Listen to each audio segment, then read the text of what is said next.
आप देख रहे हैं न्यूज नाउ 24/7 ताज़ा खबरों के लिए हमारे साथ बने रहें। कांग्रेस सांसद तनुज पूनिया ने अनुसूचित जाति और दलित समुदाय के कांग्रेस से दूर होने के मुद्दे पर आत्ममंथन की आवश्यकता जताई। उन्होंने कहा कि अतीत में कांग्रेस की कुछ राजनीतिक गलतियों के कारण पार्टी का पारंपरिक वोट बैंक उससे दूर हुआ। पूनिया ने कहा कि कांशीराम जैसे नेताओं ने जमीनी स्तर पर संघर्ष कर दलित समाज का विश्वास हासिल किया। उन्होंने दावा किया कि अब राहुल गांधी सामाजिक न्याय, हिस्सेदारी और बहुजन समाज के मुद्दों को प्रमुखता से उठा रहे हैं। कांग्रेस सांसद ने कहा कि बहुजन समाज के कई वर्ग फिर से कांग्रेस की ओर उम्मीद भरी नजरों से देख रहे हैं। राजद सांसद मनोज कुमार झा ने नीट परीक्षा, बेरोजगारी और शिक्षा व्यवस्था को लेकर केंद्र सरकार पर सवाल उठाए। उन्होंने कहा कि किसी भी व्यवस्था का निष्पक्ष मूल्यांकन सभी पहलुओं को ध्यान में रखकर होना चाहिए। झा ने आरोप लगाया कि लाखों नीट छात्रों का भविष्य अनिश्चितता के बीच फंसा हुआ है, लेकिन सरकार ने इस पर पर्याप्त संवेदनशीलता नहीं दिखाई।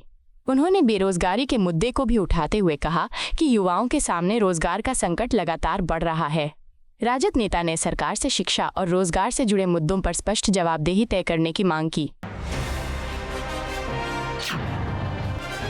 उत्तर प्रदेश के मुख्यमंत्री योगी आदित्यनाथ ने लखनऊ में स्वच्छ सुंदर समर्थ लखनऊ अभियान के अंतर्गत आयोजित कार्यक्रम में हिस्सा लिया। इस दौरान 413 करोड़ रुपए की लागत वाली 342 जनकल्याणकारी परियोजनाओं का उद्घाटन और शिलान्यास किया गया। मुख्यमंत्री ने कहा कि राज्य सरकार शहरी विकास, स्वच्छता, आधारभूत ढांचे और नागरिक सुविधाओं को मजबूत बनाने के लिए लगातार कार्य कर रही है। कार्यक्रम में अभियान से संबंधित पुस्तिका का भी विमोचन किया गया।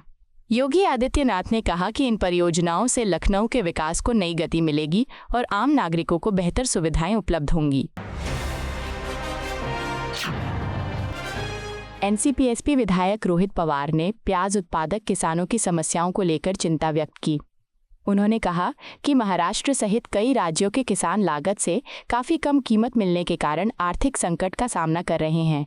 पवार ने दावा किया कि किसानों की उत्पादन लागत 18 से 20 रुपये प्रति किलोग्राम तक पहुंच चुकी है, जबकि बाजार में उन्हें केवल 4 से 5 रुपये प्रति किलोग्राम का मूल्य मिल रहा है। उन्होंने कहा कि इस स्थिति में किसानों के लिए खेती जारी रखना और परिवार का पालन पोषण करना मुश्किल हो गया है। सरकार को तत्काल राहतकारी कदम उठाने चाहिए।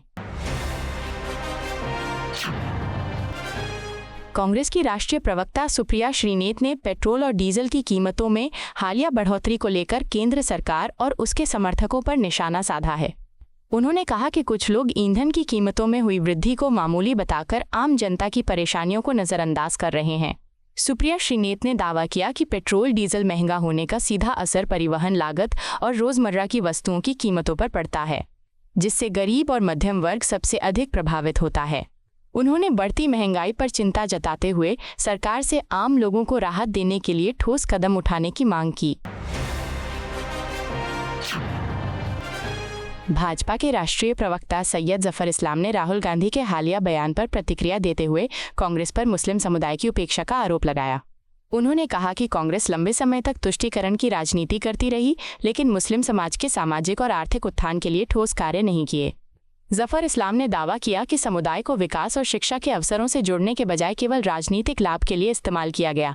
उन्होंने कहा कि वर्तमान सरकार सभी वर्गों के विकास के लिए समान अवसर प्रदान करने की नीति पर काम कर रही है और समावेशी विकास को प्राथमिकता दे रही है।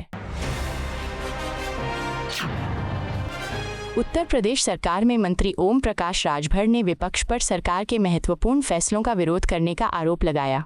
उन्होंने कहा कि कई ऐसे निर्णय जिनका बाद में व्यापक समर्थन मिला, शुरुआत में विपक्ष द्वारा विरोध किए गए थे। राजभर ने ट्रिपल तलाक कानून और अयोध्या में राम मंदिर निर्माण का उदाहरण देते हुए कहा कि जनता ने इन फैसलों का स्वागत किया। उन्होंने दावा किया कि विपक्ष सकारात्मक पहल का भी राजनीतिक कारणों से विरोध करता है। मंत्री ने कहा कि सरकार जनहित, महिला सशक्तिकरण और सांस्कृतिक विरासत के संरक्षण के लिए लगातार कार्य कर रही है। भाजपा सांसद दिनेश शर्मा ने प्रधानमंत्री नरेंद्र मोदी के नेतृत्व में केंद्र सरकार के 12 वर्ष पूरे होने पर इसे ऐतिहासिक उपलब्धि बताया। उन्होंने कहा कि इस अवधि में भारत ने केवल राजनीतिक परिवर्तन नहीं, बल्कि कार्यशैली, प्रशासनिक क्षमता और वैश्विक पहचान के स्तर पर भी महत्वपूर्ण बदलाव देखे हैं। शर्मा ने दावा किया कि प्रधानमंत्री मोदी के नेतृत्व में देश ने विकास, बुनियादी ढांचे, डिजिटल परिवर्तन और अंतर्राष्ट्रीय प्रतिष्ठा के क्षेत्र में उल्लेखनीय प्रगति की है। उन्होंने कहा कि भारत आज वैश्विक मंच पर अधिक मजबूत और प्रभावशाली भूमिका निभा रहा है तथा जनता का विश्वास सरकार के साथ बना हुआ है। जेडीयू के मुख्य प्रवक्ता नीरज कुमार ने प्रधानमंत्री नरेंद्र मोदी के 12 वर्ष के कार्यकाल पर प्रतिक्रिया देते हुए कहा कि उन्हें लगातार 3 आम चुनावों में जनता का समर्थन मिला है, जो लोगों के विश्वास का प्रमाण है। उन्होंने कहा कि प्रधानमंत्री के नेतृत्व में भारत ने आर्थिक और सामाजिक क्षेत्रों में उल्लेखनीय प्रगति की है। नीरज कुमार ने दावा किया कि समाज के विभिन्न वर्गों का भरोसा सरकार की सबसे बड़ी ताकत है।